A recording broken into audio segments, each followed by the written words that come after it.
Hey, what is going on, everyone? It's me, Mr. Mario, and welcome back to another episode of ModChat. For those who do not know, this is a podcast I do here in two different forms.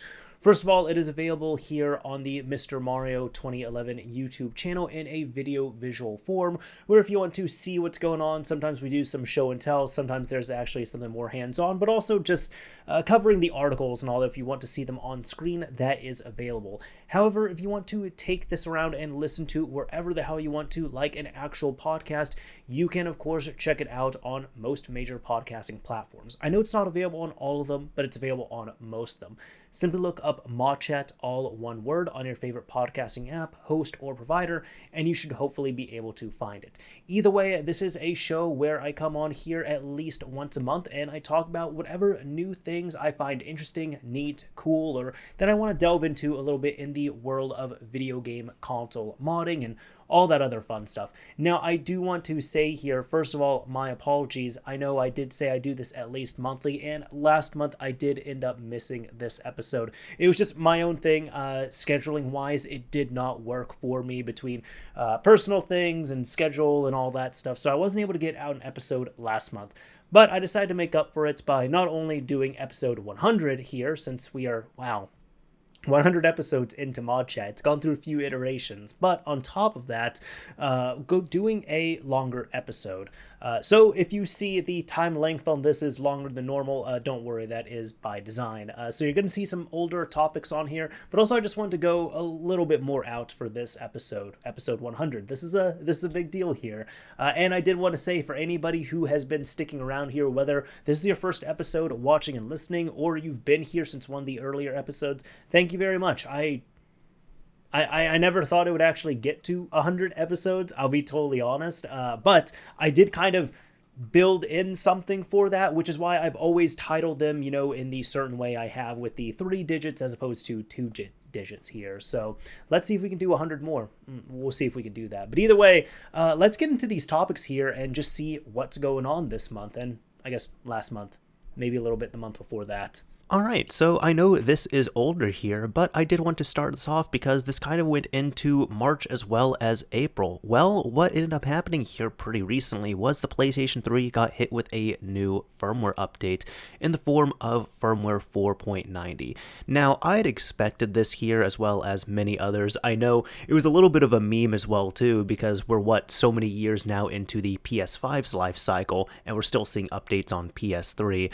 And for the most part here, really the biggest change has been, as usual, on these later near end of life updates for the PS3, it's really been updating the AACS keys. So if you want to play newer Blu-ray titles and media like that, you would need to update your firmware. So that's certainly nice to see. However, there's been this huge thread over on PSX Place that's been covering it, and one of the first things we saw here, we end up seeing several good releases here. Now, the reason why this thread here was so big was because we end up seeing a new release, kind of a redux in a way you could say. We end up getting the PS3 Flash Writer back. Now, this is a unofficial upgraded version of it, and it is working for firmware 4.90. Now, STL Cards WS goes over all these steps here, and essentially, for anybody who might remember it from back in like the PS3 4.82, 4.84, 4.85 days, this is how it looks now in its current form for 4.90.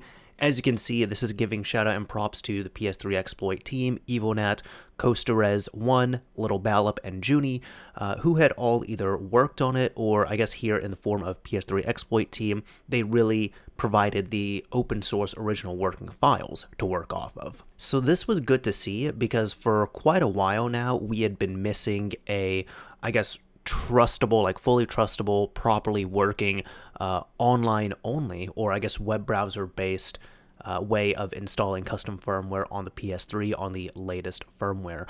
I know with all the issues the PS3 exploit team has had with the sites going down, as well as the PS3 toolset going down, and then even mirrors of that coming up, which I had not recommended to anyone. I did not promote those on here because there were known issues for those. So That's why there was really a need for something like this. And even at the time when this had released, we were still waiting for the PS3 toolset to come back up. So from what my understanding is that this group of people, they were actually working on this for firmware 4.89, and it was pretty much done, and then 4.90 dropped, and they had to go back and just update it and retest and do everything else to make sure that this worked for 4.90.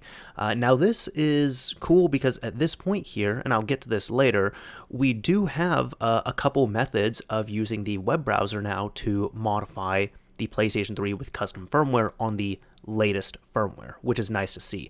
First of all, of course, we have the unofficial flash writer. Now this here is, I would say, safer and more improved than the original one, and it seems to work pretty darn well. However, it is harder to use just because you do have to, well, it is recommended to host it yourself and everything.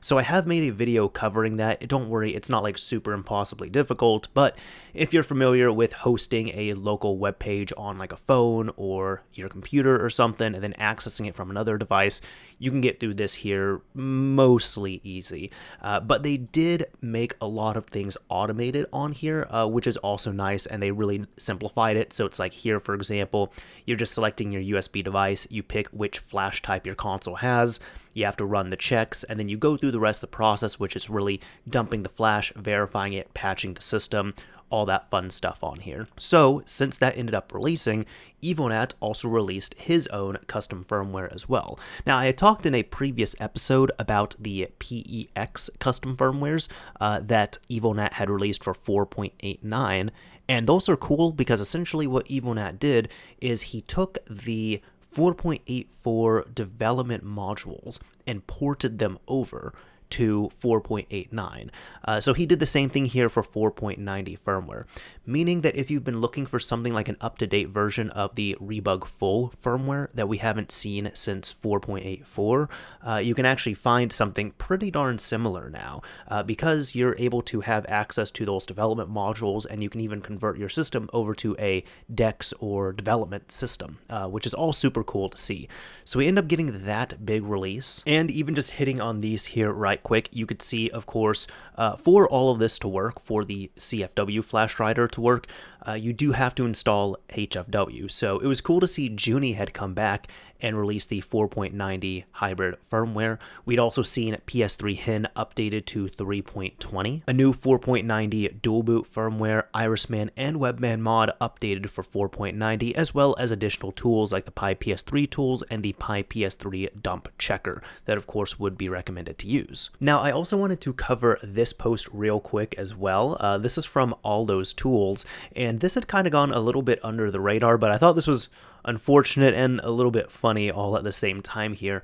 The original post here from FFF256 says, by the way, regarding the firmware, and they're talking about the 4.90 official firmware, because there were reports that 4.90 was actually bricking some systems. In regards to that here, FFF256 says, by the way, regarding the firmware, many users caught a soft brick when downloading the firmware, which was uploaded to Sony servers in the early days from this MD5 right here. Now the servers have firmware with this different MD5. I understood correctly that you ported the vulnerability to 4.46. What new did you find in a nutshell?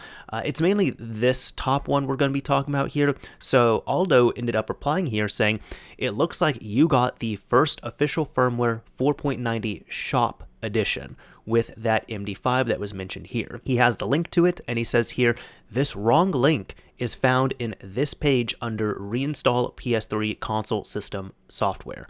The correct official firmware 4.90 retail is this one, and with the corrected MD5.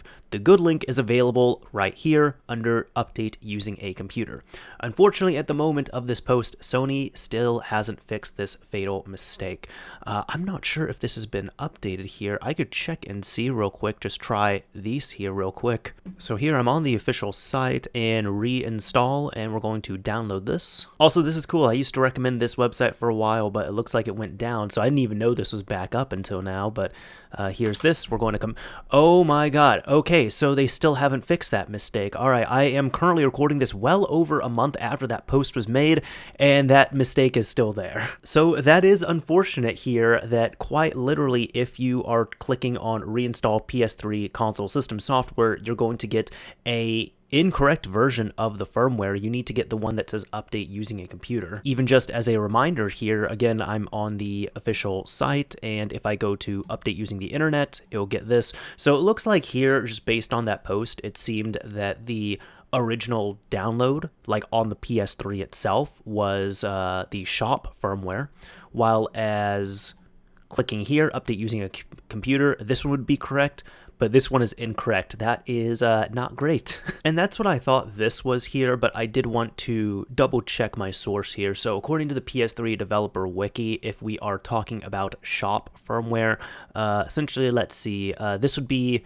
really intended for IDU mode, which it says here IDU stands for Interactive Display Unit. The PlayStation 3 consoles displayed at Walmart are different from consumer units. They are unable to play some consumer software and have a built-in demonstration mode, which requires a password to access the important features.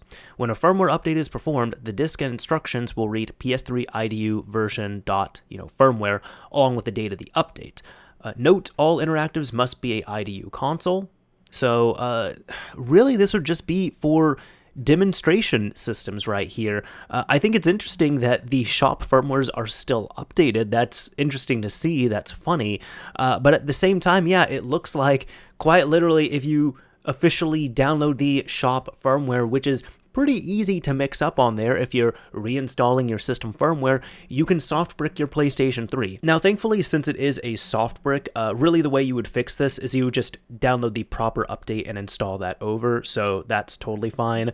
But yeah, I guess you'll have to avoid this one here. Interesting to see. Now, a couple weeks later, B. Garville ended up making an appearance again with the PS3 Toolset being back, and he kept it short and sweet here in his post saying, "Hi everyone, it's been a while. Just wanted to let you guys know that the official PS3 Toolset is finally back online and accessible at ps3toolset.com. Note that HTTPS access is still possible in theory.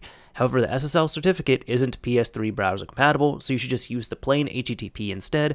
In terms of security, it should make little difference as no sensitive PS3 information is ever exchanged with the server anyway. Data is processed locally. Restored version 1.2.004, currently live supports firmwares 4.8 to 4.89.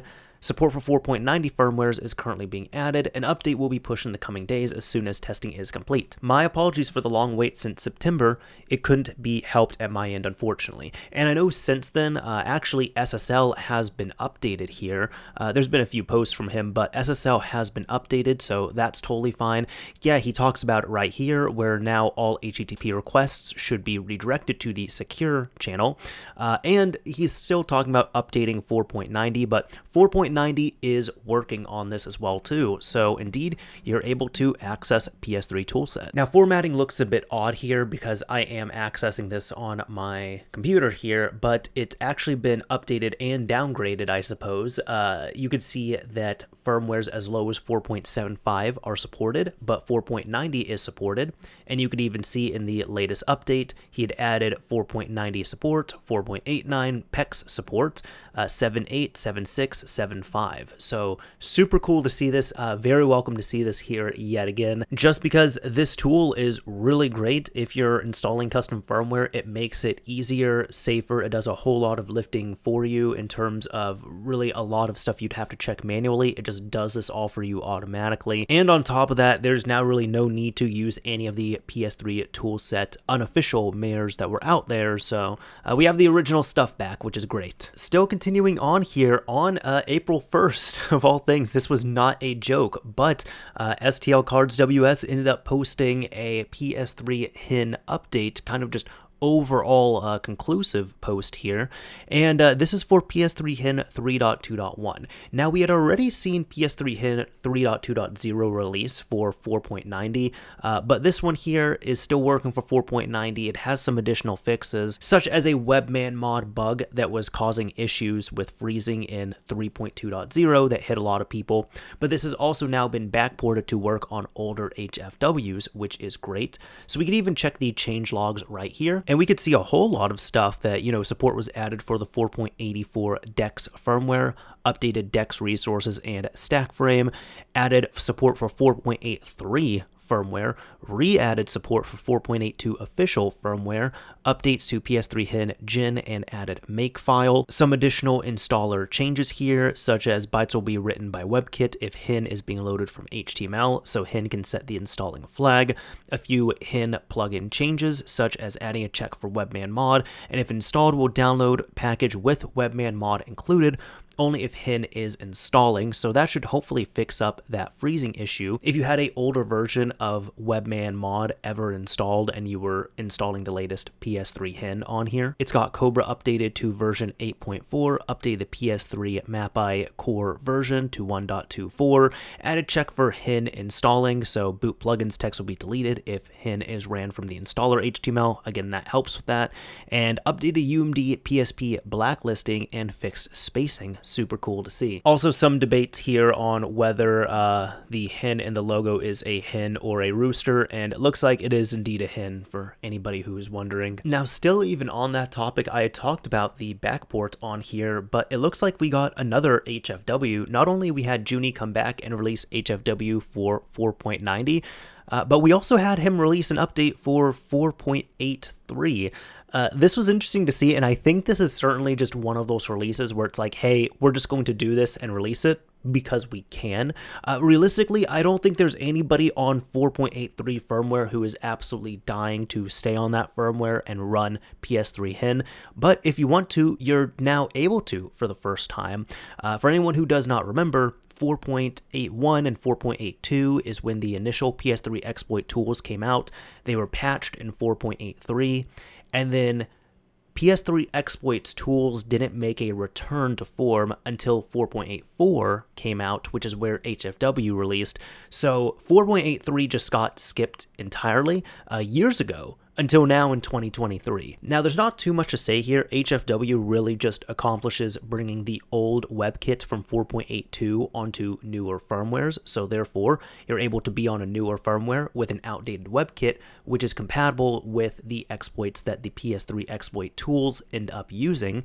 However, on here, I did have a mention, this is a cool release, but as you can see, I think this was a little bit of a missed opportunity, just because this released on March 31st, and I did say in here, I said, this is a cool release, but it would have been a fantastic April Fool's joke. So if this just came out one day later, I think this would have been a great release, but it's still a good release nonetheless. I think it just could have been used as a joke, but not really joke. But either way, cool to see not only one, but two hybrid firmwares released. Now, before we leave the PS3 entirely for this episode here, I did want to also highlight this for anybody who might be interested. This is from B. Gearville, and it is community-funded hosting services. Reading this directly here, last summer we called for donations. At first, the idea was to keep the PS3 exploit sites alive for the next 3 years, but we quickly realized we could extend the hosting services funded by the community to other community devs or contributors who may need it for no extra cost. Here is a very short summary of these services available.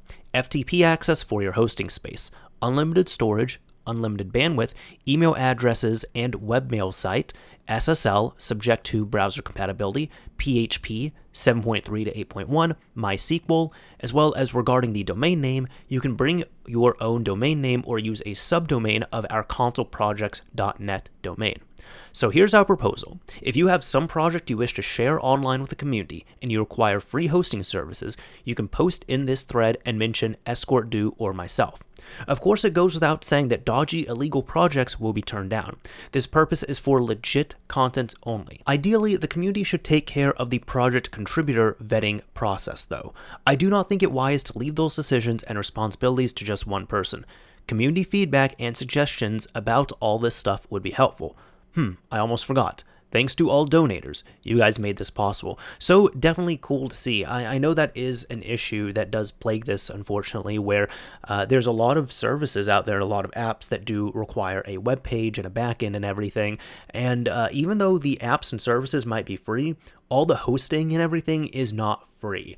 So I think this is cool to see that they were able to really, extend this out to community members and community devs. So if you are a developer or know of a developer who wants to work on something like this and you're needing some hosting pages and space here, it might be good to reach out to bgearville as well as Escort do if you are interested. Now we're going to go back to the PS1 here, kind of, sort of in a way, and this is actually with the Legend of Dragoon, I guess, reverse engineering project and effort here. A great game on the PS1, which has unfortunately for the most part stayed on the PS1.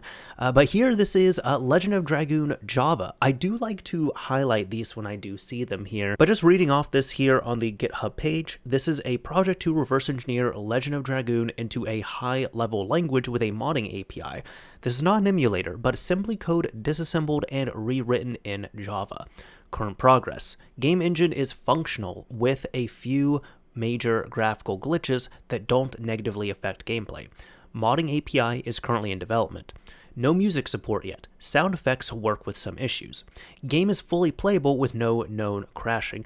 That's awesome to see. If you're interested in playing, they do have a player guide here, and as well as if you're interested in the code, a strong knowledge of Java and MIPS assembly is recommended. If you are interested in contributing or just curious, the following steps should get you up and running. So essentially you'd have to clone the repository, copy your ISOs that you've dumped, rename them in a certain way, and get through the rest of this here with opening up the repository and running all the project. It looks like Java 17 is required, so just noting on that. And then all of the buttons here have been assigned to keyboard shortcuts. So, or I guess keys. There we go.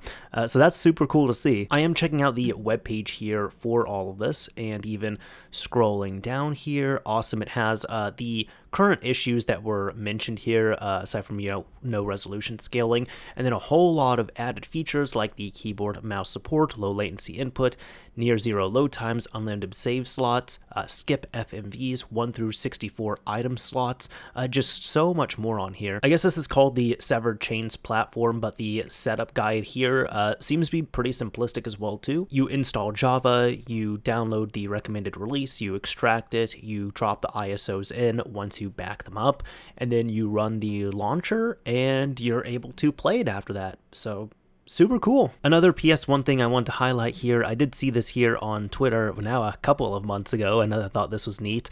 So they're saying here, From Software's PS1 game Shadow Tower has just received a mouse injector mod for the DuckStation emulator, and the same thing is now in Kingsfield 1 and 2. So if you are playing these games, oh wow, that looks so much better. Okay, I've never played Shadow Tower, but I tried Kingsfield 1 back in the day, and I did not like it. I think this is the first one here.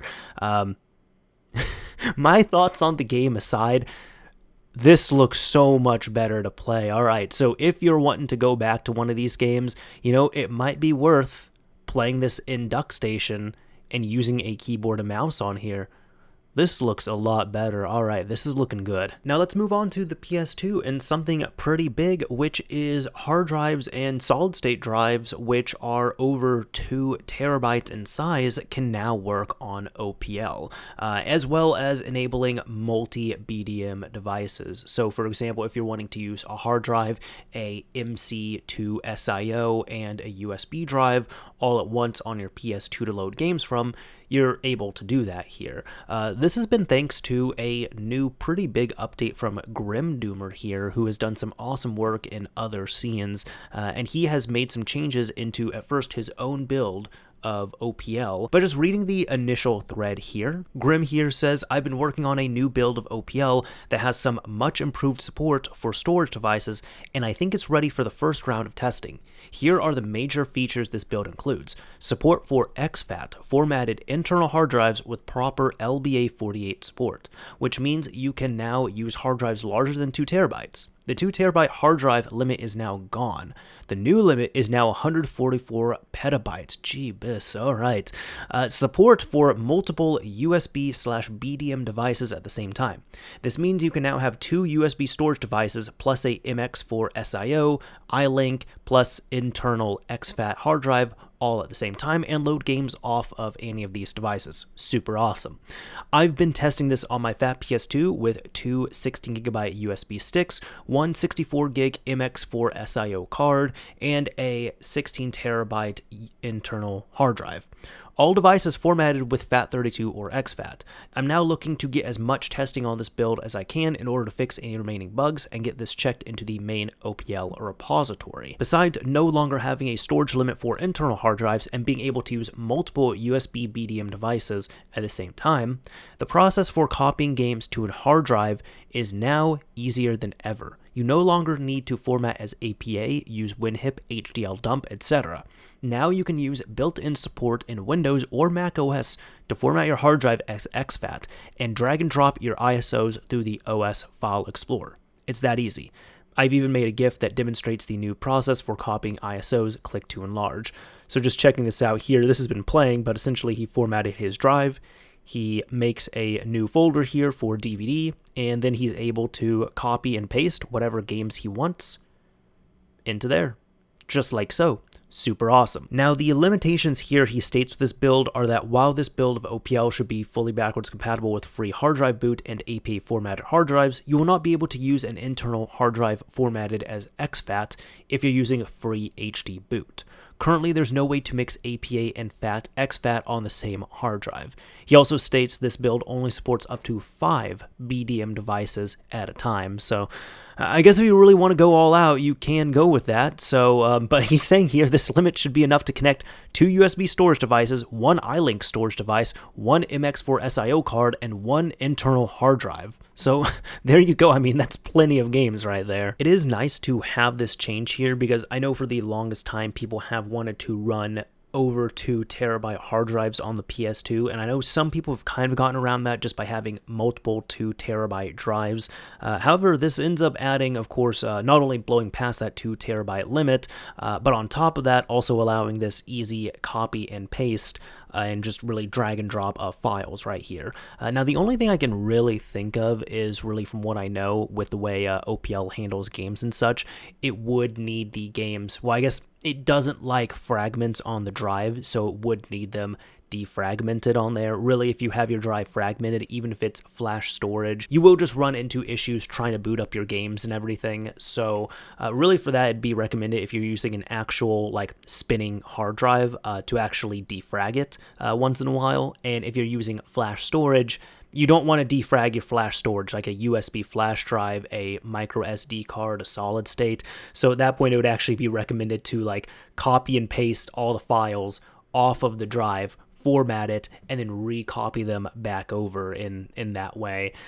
So that's maybe the only thing to look out for if you're going to keep adding games. Just look out for fragmentation on there. But this is certainly something, if you're going to add your games like in one shot, you hopefully shouldn't have to worry about that, and still really awesome here to see. Now, some sad scene updated news right here. This is from developer CTurt, and we're going to go through a little bit of a memory lane here, but he states here, for a variety of reasons, it's time for me to move on from the PlayStation hacking scene.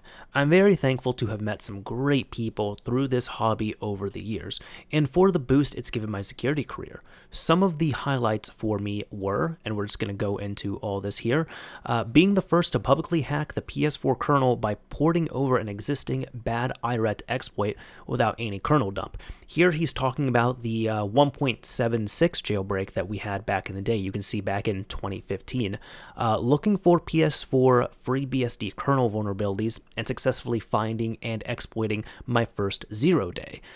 Free DVD boot, this one was awesome here, defeating the copy protection of my childhood console, the PS2, to allow unmodified consoles to run burned discs of either retail games or unofficial homebrew games. That one we covered extensively on here. Mastercore being the first public PS4, PS5 userland exploit targeting a game instead of part of the operating system, making it the only one still unpatched on the latest firmware revisions. And finally here, working with the PlayStation team through the bug bounty program and successfully being awarded several $10,000 bounties. So overall, I do want to wish CTurt the best. Look, he's got a really awesome laundry list of just really great accomplishments that he done and sought after here and released to the public here. I think this is awesome. So wherever you go, whatever you do, CTurt, best of luck to you. This has been super awesome with your time here. However, with a part of this here, he did end up releasing the part 2 that we were hotly anticipating several months ago for Masticore. This was hacking the PS4, PS5 through the PS2 emulator, and part 2 was covering the compiler attack. Now, I haven't looked at this here directly, but from what I understand, this page was unfinished, so he ended up just, releasing it as is, or maybe did a few changes here. And he even states in the previous article, I explained how I successfully escaped the PS2 emulator used in the PS4 and PS5 through PS4 backwards compatibility to allow execution of native ROP chains. In this article, I'll explain how I use this context to attack the compiler process with the goal of gaining full arbitrary native code execution on the PS5, not just ROP. Now I'm going to kind of quickly glaze over this here because I'll be honest, I'm not a developer or a reverse engineer here, so a good amount of this is really going to go over my head on this, but he does cover this in depth here and really covering what exactly he did as well as the vulnerabilities he used, which seem to be 3, so pointers in shared memory, an out-of-bound write in manually inject function, and an out-of-bound write in the write relative jump. But what we're really looking at here is, well, here it is mentioned that he never finished the exploit, sorry, but when summarizing the primitives outlined already, it seems reasonable that it would be possible to develop this into a complete exploit, taking over the compiler process. So here he says being able to place large amounts of arbitrary data into the compiler at a known address using the bridge shared memory, defeating ASLR of the compiler binary sections through leaked pointers in the bridge, having an out-of-bound write vulnerability that spans the entire heap, and writing out of bounds into the heap to corrupt instruction mapping cache, and using an oracle to determine which index was corrupted to learn the exact base address of the heap. Highlighting the aftermath, he says here, in my previous post, for various reasons, the operating system was not designed to enforce games to be on their latest version, and so the fact that there are games with special privileges is an oversight in their security model, as it leaves privileged code with no readily available mechanism to be patched. Some commenters disagreed with the above interpretation because PlayStation could still technically prevent exploitation on later updates, even though I already addressed this in my original post. I stand by my assessment because the options for doing so would be terrible, creating a software denial list that would have to include some physical disks, or bundling binary patches for games in the OS itself. Anyway, as I predicted, PlayStation decided to not redesign their security model and build a mechanism for enforcement of game patches. Instead, they have accepted the reality of just-in-time compiler processes potentially being permanently compromisable, and attempted to limit the consequences of this. Whilst I can only speculate on PlayStation's motivations, I believe their main concern regards the theoretical scenario of this being used to load patch retail PS4 games into the process and trying to boot them. The PlayStation decided they could mitigate the risk by placing a limit on the amount of just-in-time code allocatable. The limit is 65 megabytes. And here in a later update, he says for the PS5 firmware 6.00 and equivalent for PS4, introduce a new global variable that I call allocated just-in-time memory towards limit. Its main use is in system just-in-time SHM create in the file located here, which looks something like this, that he says. And there's corresponding code to decrease the counter when freeing just-in-time memory. We'll cover the conclusion here, which says there's a reasonably good chance that with enough motivation, the vulnerabilities described in this post could be exploited to take over the compiler process. The exploit would allow arbitrary code execution on the latest firmwares of the PS4 and PS5, allowing native homebrew applications to be run off USB storage, for example. Even with the mitigation Sony shipped in response to this research to limit the size of applications that could be run, I still believe it would be possible to run larger applications, albeit with the performance overhead of them being partially emulated or dynamically paged in and out. With the amount of work required, I don't realistically think we'll see polished demos of Linux or retail PS4 games running, but it's fun to think that there's a good chance that theoretically those things might be at least technically possible. And he gives thanks here to Flats, Balika011, The Flow, Chickens, and PlayStation. So I think this is a good thing to wrap up on here with CTurt. Now, something cool to see here going to the PSP with Bucanero's latest release, and we've seen him release on several different consoles here at this point, but he is the person who works on Apollo Save Tool. He has now released 0.7.0 for the PSP of all things. This is the first public release, and you see this dog right here, cute dog, but rest in peace. He does dedicate this release to Luna in loving memory from 2011 to 2023, so this dog had a real good life. Now, over here, he says that this is PSP Save Game Management, so you're able to import and export saves. It has param SFO hashing, cheat code patching, and you can export to a zip file, save data decryption and encryption as long as you have the game key itself, option to auto-install save game key dumper program, an online database with PSP saves for over 400 games, networking code used libcurl with TLS 1.2 support, the Apollo patch engine 0.4.1. So this has the save wizard or game genie cheat code support, as well as you're able to brute force save data cheat scripting support. It includes PSP save game cheat patches, miscellaneous tools such as zip and 7-zip archive extraction, and this is cool, VMP PS1 mem card re-signing. So you're able to export a VMP PS1 mem card to MCR format, and you're able to import a MCR formatted like PS1 memory card to VMP.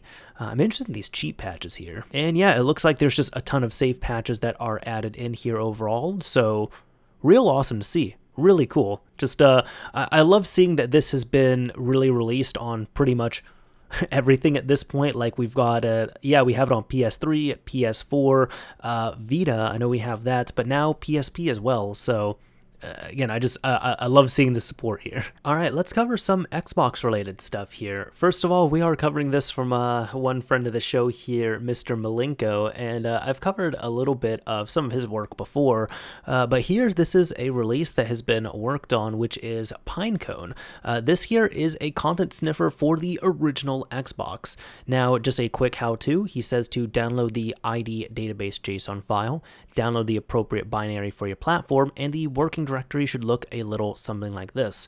Then run your binary from the command line right here, and really just covering what this is actually about. Our buddy Harcroft has been keeping a rolling list of missing content for nearly 20 years. And really this missing content, we're talking about game updates and DLC for the original Xbox. The idea of this software is to cut out as much of the manual digging as possible and expand on it as a tool to archive this data. How does this work? You drop the UData and TData folders into a dump folder, analyze the dump for user data and DLCs, user-created content, content update files, and optional, analyze the dump for homebrew content in C, E, F, and G folder structure. Here, the to-do list states to dissect disk images, import archive dumps, export output for easy viewing, add more flags for more specific searches, and create a homebrew JSON file to identify homebrew content. So this should hopefully make things a bit easier. And yeah, for anyone who does not know, since the original Xbox Live is, no longer available, there has been DLC updates and just user-generated content that has been lost to time, but it's still sitting on hard drives on systems that probably haven't been powered on in 5, 10, 15 years. So really what the recommendation has been recently has been, hey, if you're getting one of those systems, always look at the hard drive and see what content is on there and please dump it. So this is hopefully helping out here with that. Really the idea would be you would need to dump the contents of the hard drive, so you'd need to have the hard drive key and unlock it, or if you modify your system, you're able to FTP and dump everything from there through your network. Really, you just need to get the hard drive contents, you plug it up in here with this tool, and you're able to scan for content on there and hopefully find something that might be missing. Now, we went from the original Xbox all the way to the latest Xbox, and this is something I want to talk a little bit about here. Now, this happened recently on April April 6th, and this was, here we're actually highlighting MVG here, friend of the show, but a lot of people cover this, and here he said, hearing reports that Microsoft has blocked emulators in retail mode. Can't say I'm surprised, stick to dev mode where it's a walled-off sandbox. And yes, that has been true. For anybody who does not know, from the original Xbox One all the way up to the Series X, you could essentially pay $20 to get your system into dev mode, which kind of turns it into a limited development kit,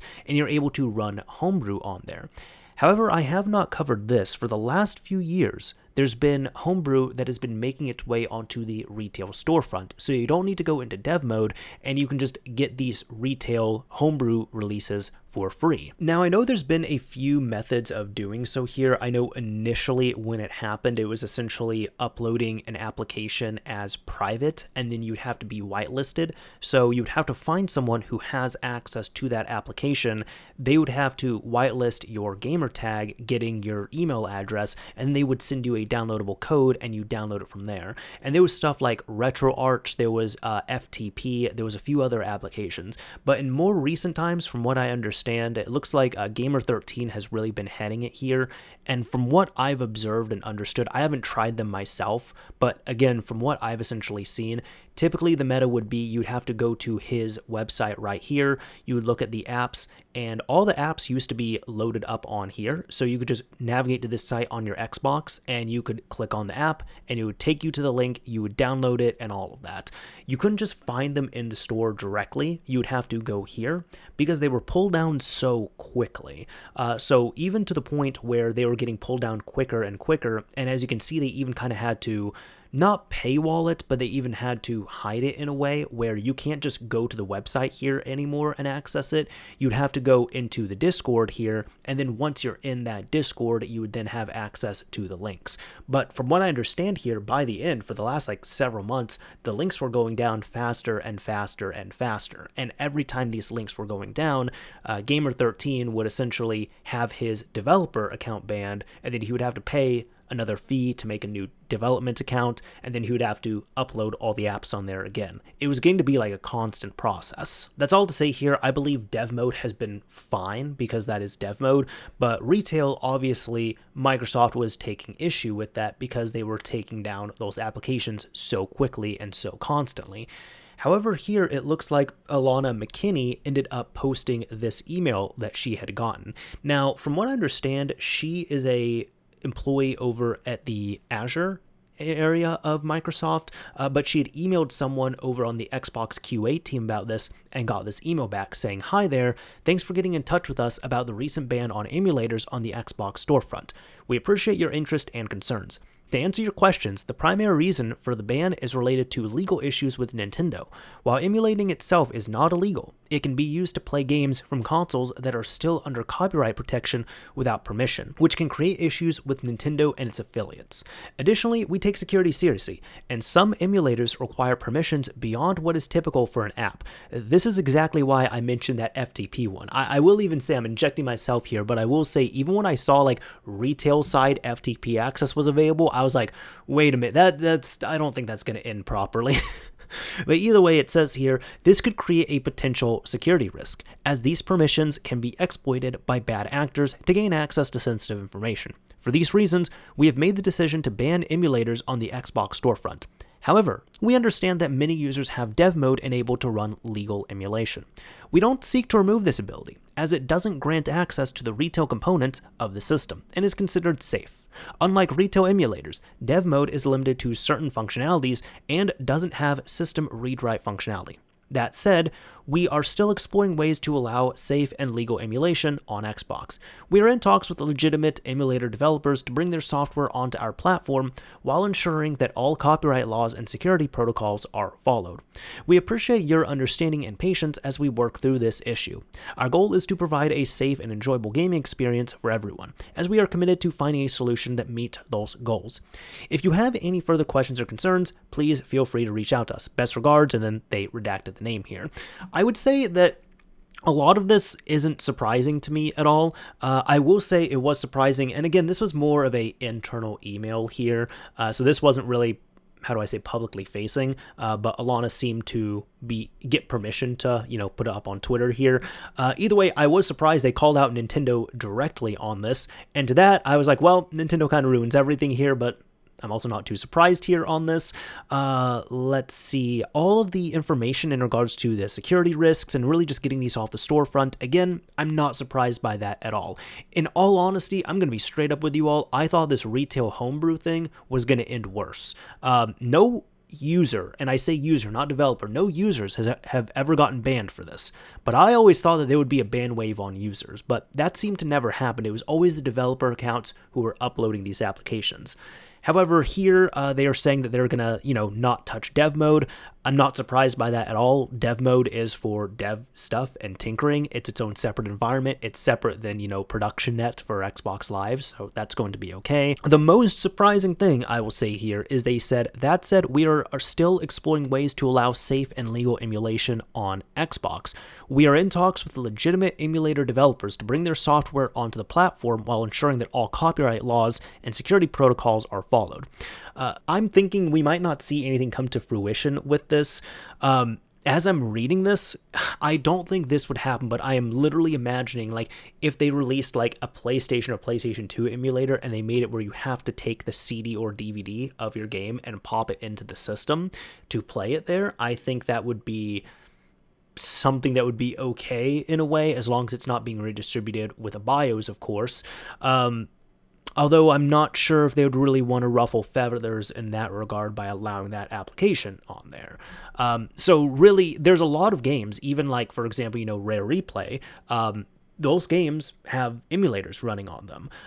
They are sanctioned and everything, that's totally fine. So this email did surprise me in that regard, but for the most part, I guess I'll say here, with this recently, where these emulators are just straight up not working anymore, where even if you have them installed on your system on retail side and they won't boot, that's essentially what's going on right now. Now, I did also want to mention that I know some people have also talked about and asked, well, what about Kodi? What about VLC Player? These are available on the Xbox storefront. Why aren't those ones taken down? Why is it just the emulators? And really kind of clarify that a bit. You see, Kodi and VLC Player, there's nothing wrong with those applications, and they've actually been, officially sanctioned, officially put up. They've been through all the testing and everything on the Xbox storefront, so you can take a completely stock Xbox that is retail, you can fire it up, you can look up either of those applications, and you can download and utilize them. Now, mind you, this is also, safe to say, I guess unsafe technically, but either way, what I'm saying is people aren't going to be oblivious to this. People know that these applications can be used and are used many times to watch and play pirated material. However, that material is not being redistributed with these here. The reason why those applications have been okay, but the emulators not, are really when it comes to the TOS. So the TOS, the terms of service on the Xbox retail storefront, does allow media players such as Kodi, such as VLC. Those are okay. If they started bundling a whole bunch of, free copyrighted videos and music and all that with them, or allowing even easier access, that would be an issue and they would be taken down. However, these emulators themselves were not compliant with the terms of service. So I know I've seen a lot of people saying that, and keep in mind this is my opinion here, but I've seen a lot of people saying this is an attack on emulation, and I'm going to disagree on that, because Xbox has been pretty user-friendly with developer mode. Like developer mode, it's been there for years. You pay your $20 fee, you get in, they don't touch it. There was at one point last year where there was kind of like a ban wave in a way on dev mode, which freaked out a lot of people, but then there was so much uproar with that, where that's almost one of those things, I don't know, I can't really tell if that was legitimate or not, like if Microsoft was really trying to ban everyone, or if it was just a mistake, but they claimed that it was a mistake and they started undoing it, and dev mode has been fine. We've also seen in the email that they're not going to be impacting dev mode. I'm not really worried about that. The thing is, when it comes to the retail side of it, these applications on retail mode were never okay, which is exactly why links kept having to be refreshed, the apps kept having to be re-uploaded and updated on there, and you couldn't just go to the store and download them easily. Maybe you could if you were quick and fast enough on there, But for the most part, no, there's always been some kind of other trick to get them. Like when they initially started going up on retail, like I said, you'd have to find someone who had the app. They would have to whitelist your email associated to your gamer tag and send you a download code, and you would download it through there, almost like you were beta testing in a way, kind of like a closed beta test or whatever it might be. So you'd have to do something along those lines. When it comes to the newer methods here, you'd have to go to a separate website and find the apps and like find the links on there. But even so, later on, those links kept going down faster and faster. So they kind of hid them in a way, put them behind that Discord server, and you'd have to join the Discord server. And then you'd have to get the application links and everything from there and do it that way. But then again, those applications kept going down faster and faster. And every time the applications would go down, the developer account that uploaded them would be banned. So a new developer account would have to be established and made and re-uploaded. And it's not like this happened like 1 or 2 times. No, if it happened like once or twice, it would be okay, an accident. But the problem is this keeps happening over and over and over. So it was against the terms of service on there. It's not illegal. I don't think it's a blow to emulation on there, but this is something that the retail side of it, the dev mode seems to be fine, but the retail side of it, there's always been an issue with it. And in my opinion, this is actually the better approach, I guess. The reason why I say that is because I honestly expected just a big ban wave on this. I was thinking that would happen one day. The developer accounts always got banned, to my understanding. But from what I understand, again, the users, if you're just a standard user, you grabbed one of these apps in retail mode and you were using it, users were not banned for using these applications. But I was sitting here thinking one day it was going to happen, one day it was going to happen. And from what I've seen, those bans did not come down, but the apps did get blocked. The bigger issue at hand, though, is that this isn't just with these apps. This can, in theory, happen with any other app. So really, with the way the Xbox Series and the Xbox One are designed, this can be with digital titles. This can even be with physical titles, because those really work and are packaged about the same, except you're using a physical disc as your key at that point. So the problem is, in theory, at any point in the future, let's say you have, I don't think this would happen, hopefully not, but Master Chief Collection, you have it on disc. At one point, Microsoft could just block that application completely. And therefore, even if you bought the game digitally, you have it on Game Pass, you have an active Game Pass subscription, or you have it on disc and you have an Xbox One or a Xbox Series X, you can't play that game. That is worrisome. That is worrisome. So that's something that understandably people have been pushing back against on Microsoft, but I will say on here, in my opinion, I don't think this is a blow to emulation. I think this is something that was just barely tolerated, that is now not tolerated at this point. I think there has been an issue that Microsoft has taken up with these apps and them being distributed for so long, because like I said, they've been going down constantly on that regard, but dev mode is not going to be affected on this, so I would expect that, at least. That's my opinion on it, though. Now, here's one of those projects that I had randomly stumbled across, and I end up finding this here, which you can see this is for Rock Band 3 Enhanced, it looks like, and this is Wii and PS3 crossplay. Now, the author states here, I'm playing on emulators, but have also tested this on real console hardware. So super cool to see. So he is running this, as you can see, side by side. But it's funny because years ago, like years and years ago, I'd worked at a game shop and I was asked about cross compatibility on here. Although maybe not with consoles, it was more specifically between games, like if Rock Band and Guitar Hero can play together and why they can or cannot play together. Either way, though, it looks like this is super cool where it's not cross game, that wouldn't work, but this is cross play. Super awesome here. Looks like in the description for this, I'll just go ahead and read off as this plays. They say, this has been perhaps my biggest long-term goal since starting the RB3 Enhanced project a few years ago. Crossplay is one of those things that would have been great to have as an official feature in RB3, Rock Band 3 they're talking about, but never happened, nor was there probably ever a chance it could happen even if Harmonix wanted it. Crossplay was unheard of in those days. With a lot of work and heavy reverse engineering, it has finally been achieved. For anyone anyone interested in a high-level overview of the technical details, basically I am fixing up the incoming and outgoing packets on the Wii side so that the Wii uses the PS3's protocol, while not modifying the PS3 version or much of the networking code at all. Wow, okay. Some PS3 packets contain platform-specific bits, such as the NPID, while the Wii has Wii platform-specific bits. So I have to essentially skip over them when parsing incoming PS3 packets on the Wii and write good enough fake data when sending outgoing packets to the PS3. The networking protocols on Rock Band 3 Wii and Rock Band 3 PS3 are extremely similar, so after fixing those troublesome packets, it just mostly works. There are still some issues with this, so it won't be released quite yet. For one, the PS3 cannot host. It will crash when the Wii joins. Second, as seen in the video, there is significant delay because the Wii doesn't play the intro that the other consoles do. Both of these issues are fixable, and I don't expect there to be any real show-stopping issues beyond there. I have verified that DLC, customs, and exports work. As long as both versions are playing the same MIDI file, there is no issue. Up next, getting Xbox 360, Wii, PS3 crossplay working. 360 is a completely different beast, and there are much more significant changes to the networking protocols, but I am very confident it can be done.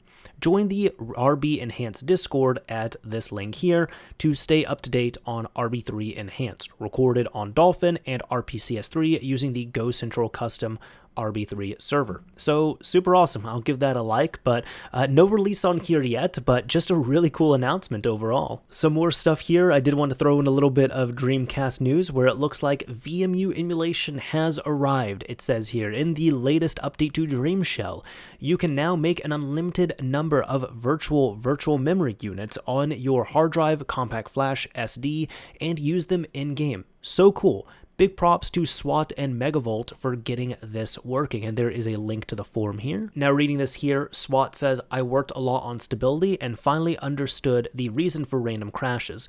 Issue is in the G1 DMA conflict with other subsystems, therefore for the time being I switched the core to PIO mode. For it is, I did go there and I looked for the link for DreamShell here, which it looks like the last release candidate was, back in 2017. So it looks like this one, RC5, started testing in December of 2022, and last update was a few days before I'm recording this here, but looking at the changelog, this is still cool to see overall. Let me check for the VMU. Is there anything on here? Here we go. Creation of VMU dump in game directory and renaming. Added support for VMU dumps in game directory. All right. I had to look over on the next page here, but looks like implement screenshot feature and fix VMU emulation. Fixes for VMU emulation IDE driver. Finally fixed VMU emulation. Fixes for fat writing and VMU emulation. So if anybody's using DreamShell, that's real neat to see. You can emulate virtual memory units. There's also been some news over the past month or two that has been freaking out people over Wii U NANDs that have been dying. So you just have dying Wii U's out there, and some of them are fixable. This is also a good reminder to back up your NAND on your Wii U, but in short, it seems to be related to the Hynix brand eMMC storage that the Wii U uses. Now, not all of them use it, but the ones that seem to have Hynix are dying a lot faster. Like, as in, you got to keep in mind that the Wii U, it came out when 2012, so it is just about 11 years old at this point, and there's systems that are dying. Not from being modified, not from being used and abused, just for existing. So it looks like here, Voltar has been doing not only some research on this, but also some additional work. But he says here, in short, I've designed a Wii U NAND interposer that will allow you to both dump write to your busted Wii U NAND as well as replace any bad NANDs with a micro SD card. I'll revise the routing a little more, but this is done. I'll spin these up and make sure everything fits, then I'll release the files for free for everyone. Thanks everyone, let's fix these busted Wii U's. So it looks like this is it. It's going to be just one of these kind of like printed, like a quick solder board in a way right here. And he even shows a little bit of the prototyping here, at least on paper. So this is exactly how it would look here, where it looks like you just really tap it in right next to the SK Hynix RAM. It's not RAM, but the NAND itself, or the eMMC. You would solder it up right here. You would solder it right here. Are there any other points that would be on this? No, and then you would just have to, I mean, I would assume here you could either solder in a micro SD card itself, or really you could just solder in a reader, and then you can pop your micro SD card in there to and from. So that seems to work. But he does state here that hopefully this gives you an idea as to how this interposer will install. The defective eNAND stays in place, no removal necessary. We just pull it off the bus by cutting a simple trace. My goal when designing this was to make it as easy as possible while accommodating the Wii U main board revisions that I own. Anyone with very basic soldering skills should find this easy to install. Software will have to catch up, but for now we have good hardware. Just to be perfectly clear, I will be releasing these 100% for free. That means that you can build your own, and also that modders will be able to install these for people who don't have the soldering expertise, so you can get your Wii U back up and running.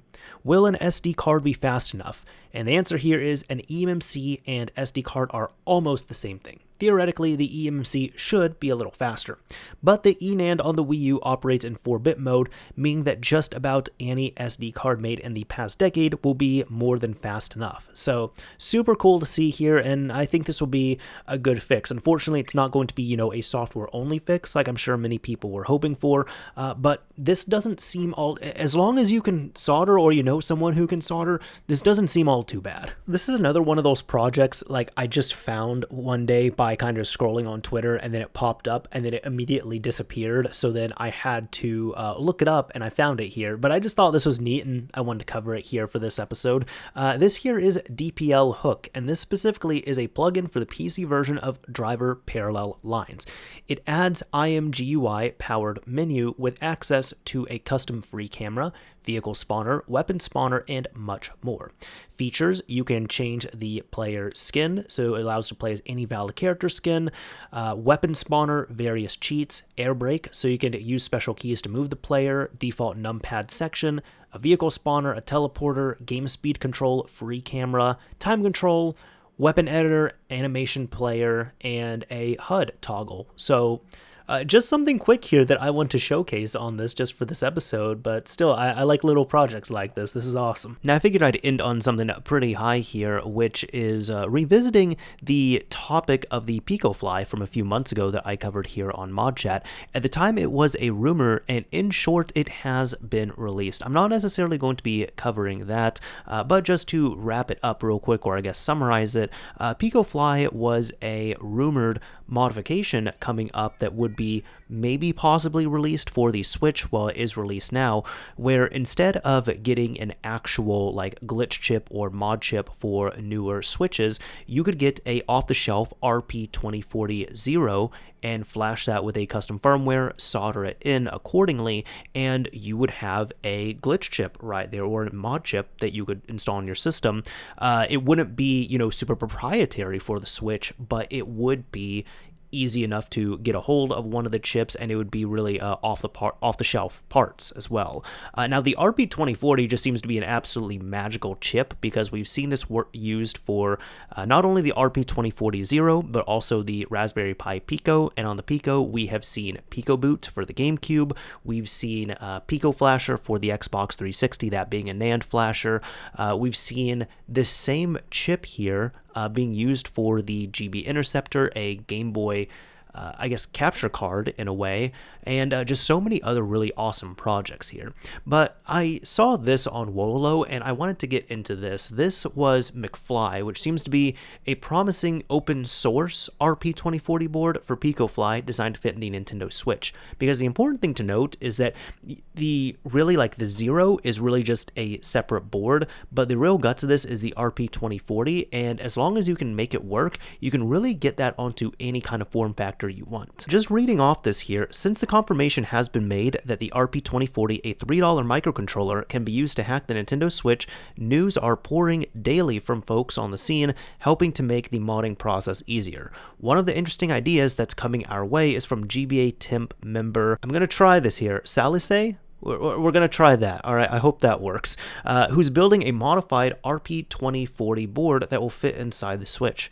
Even better, the hacker promises to release the specs of the board under a Creative Commons license.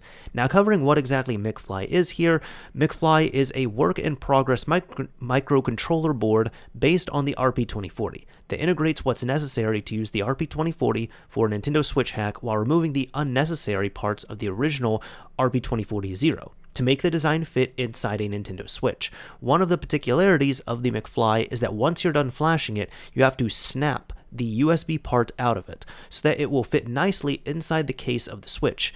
If you ever need to reflash the device, the two parts of the board are designed to be reconnected either via solder or a pin header. Salise doesn't plan to actually manufacture or distribute the board, only to provide the design for it for other people to manufacture the result. And just looking at it here, I mean, we have one image here, we have another here, we have one up top, and this is super cool to see. So the actual board seems to be quite tiny, and then you have this little breakout, like this board you literally break right here, but on this you have the bootloader button, which essentially what you need to do is when you have this all connected, you would hold down that bootloader button, you would then plug this up to your computer, and it would recognize as a USB flash drive, where you then copy and paste over the Picofly firmware, and then it will automatically disconnect once it has been flashed. At that point, you can physically break this off. Now, one issue with the existing just stock RP2040 boards is that you do have to really, to kind of flatten and clear the board, you have to remove two of the buttons, and you also have to remove the USB port.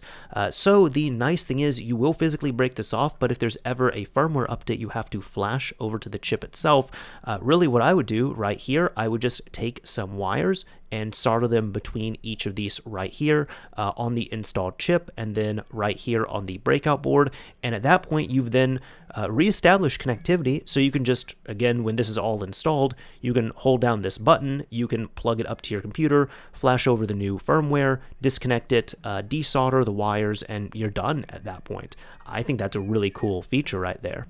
Now, they're continuing on here saying, although the design tries to cram as much as possible inside the tiny space, the MOSFET and or flat cable will still be required.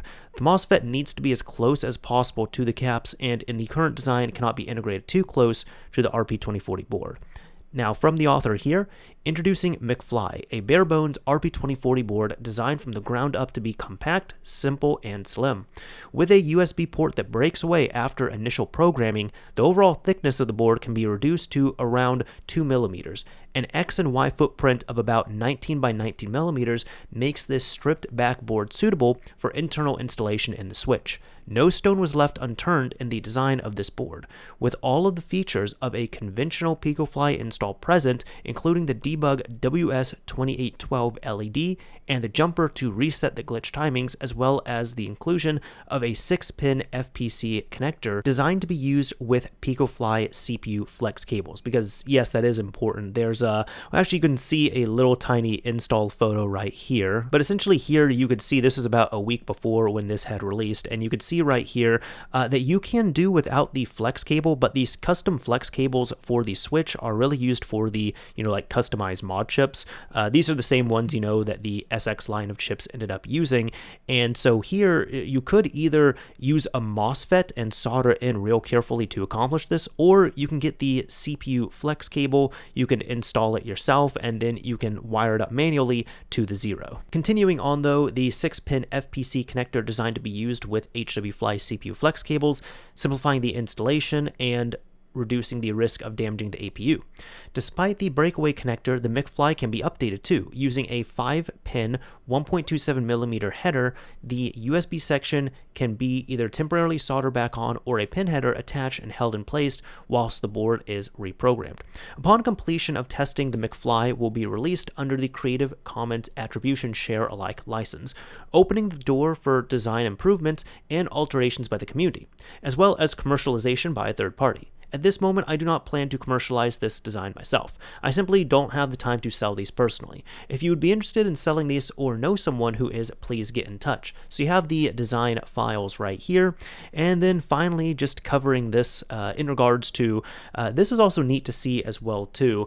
This photo came out pretty quickly, and these are all really existing, I guess they're the same footprint as the existing proprietary chips available for the Switch, except these ones here, as opposed to being proprietary, they are, as you can see, RP2040, HW Fly Core, I guess RP2040 Picofly chips. So this one here would be for the Lite, this one would be for the Core models, this one would be for the OLED models, and really it's the same footprint as those, except the guts has been swapped around to the RP2040 chip. The author finally said this won't be price competitive with a 2040 in low quantities, as that's simply not possible, nor will it be as easy to install as the inevitable HW Fly Picofly board, which is right here. The goal is for this to be a community-driven open source solution that simplifies the install to the greatest extent possible, whilst still being reasonably low cost, using off-the-shelf parts you can get from any component retailer. So super cool to see. I would say this would be something to be interested in here. Like, I really like this small custom footprint and everything. Of course, you know, we have seen installs such as this little guy here with the actual stock board, but then also, I mean, there's so many options at this point now, and this is the cool thing with the RP2040. Just, you can really swap the guts onto any physical footprint, like I said here, as long as you can get it all connected up and working. Well, that was about it for this episode of Mod Chat. I'm going to be honest, I'm a little bit tired, so I'm going to wrap up here. I'm going to get this all edited and packaged up and bundled out and everything. But I did want to extend, you know, a big thank you to you all again. I'll just take some time here at the end to talk about this, just because, you know, it's been cool. It's been cool doing this. I know this series, it's gone through a few iterations. I know initially I didn't even have a dog back there. Hey, Lily, what's going on? Initially, this was just something that it was with Dopestoner 930 and it was, now he's known as Modbot, but initially it was a podcast idea. And funny enough, even like the initial inception, like long before that, I'm talking like 2011, 2012 or so. I remember back when Johnny Guns, when he was doing Xbox 360 related modding videos, tutorials, and all that fun stuff. There was like one or two times we were talking about collaborations and all that, and he was like, man, you know, maybe like a podcast, maybe something like that. And at the time I wasn't a podcast consumer, so it was just, you know, nothing was there for me. It didn't resonate with me in that regard. But what ended up happening was a few years later, you know, Dopestoner and I, we started collaborating, we got close, we developed a friendship, and I brought it up to him and I was like, hey, what do you think about this? Like, we do a monthly podcast of some kind where we just talk about modding. And at first it was just really our experiences and our opinions on things, and it was offline, and it was just, you know, a static image on screen here, and it was just us talking for 45 minutes or an hour. And we also had ModChat Plus, where we would get a little more personal and just talk about anything that wasn't related to modding. That kind of lives on in a way in my other episode or other podcast, Mario's Minute. But what happened was, I guess the first season of ModChat, you can call it, was just that. It was just us really like shooting the breeze, talking about what we liked, what we didn't like, our horror stories, all that fun stuff. Then we started doing live shows where we brought it live. We did a live audience here, and we started doing that, and it was fun. And there was something I also realized where, like, I got to learn how to live stream and all that. I actually realized at one point I didn't like live streaming, so that's why this isn't a live show anymore. But I would say that was almost like season 2 of Mod Chat. Then season 3 came about when Dopestoner, he just wasn't as interested in the modding aspect anymore, and we all talked about it, and, you know, I kind of cycled him off the podcast, brought on Paranoid Coder, or Devin, and he did a great job. And he was here for, I want to say, a couple years or so. We still did the live show. It was still real fun. But then he kind of wanted to cycle out of Mod Chat as well. So we did that. And that was the last live episode we did. And that's also when we started going live. That's when we started talking about news, newer things, developments, things that are kind of similar to this right here. So that was kind of the history of it overall. But what happened was, at one point, I think the last episode we ever did live was episode 55. We also had some guests on as well, too. And I just remember at the end, I said, hey, this isn't the end of Mod Chat, but I need to take a break. I just need to, just take a break from this overall, because I've been doing this every month. And I even said, I was like, look, I know you all, like, the audience really likes the live thing. I don't like the live thing personally, and it's nothing against you all. It's my own thing that I have to deal with. But ModChat was on hiatus for I think just under a year probably, and then I ended up bringing it back, and I brought it in this current form that you all see. And this is pretty much what I wanted. I said I don't want to do it live. I would like to have a guest on sometimes, or a lot of times it's just going to be solo. But when it's solo, I really get to dictate it at my own speed, at my own pace. I could sit down and record a ModChat in 2 or 3 sittings, or I could record it and then I could sit on the footage for 2 or 3 days, and then I could come back and I could edit it. I like video a lot more, a lot less than live streaming. I'm not really a live stream consumer. I'm not really a big fan of the whole live streaming aspect of things. So that's just, again, me personally, my own perspective on there. But either way, that's how it's been here. So it's been fun doing this. I've enjoyed it. It's been cool to see. I know there's been a lot of episodes that have gotten a lot more attention than I've expected with this. I think the show is probably in its best form it has been right now. It can improve, don't get me wrong. I would like to do more episodes, and sometimes I do more, but sometimes, hey, I do everything by myself here, so it can just be tiring at times, admittedly, to do. But that's why I try to kind of feature pack these episodes whenever I do have them. Really, one thing I know I'd like to improve on, not only if I could do some more episodes, that'd be cool. I would like to get guests on, whether we're just talking about one specific topic or whether they are on for an entire episode here. Since I have brought it back in its current form, I have not had a guest on. And unfortunately, I have tried to get 2 guests. One of them, he just wasn't... It was kind of my fault. I was recording that night and I said, hey, there's a topic on here. I would love to get your insight on it. Can you drop me, can you record some audio or video giving me your opinions on this? And unfortunately, he just said pretty much every single thing was against him that day, and he couldn't do a proper recording. I said, that's fine, man. And then there was another episode where I tried to bring another guest on, and unfortunately, he was just sick, and he was not able to record. So I just said, that's fine, we're just going to do this offline. But that's one thing I would like to work on. I want to say the past 45 episodes, including this one, there's been no guest on. So I've tried at least 2 or 3 times I've tried, but unfortunately it just hasn't lined up like that. But that's also why, again, I like to do the solo thing, because at that point I am self-reliant, for better or for worse on that regard. I have to get on here, still do the episode, still do all this fun stuff, but at the same time, I don't have to synchronize with someone else. So if I want to record an episode at 1:30 in the morning, I can record an episode at 1:30 in the morning. If I want to do one at 7 a.m., I can do it at 7 a.m. If I only want to record 5 minutes of an episode and do the rest of it the next day, I could do that as well too. So it all works out.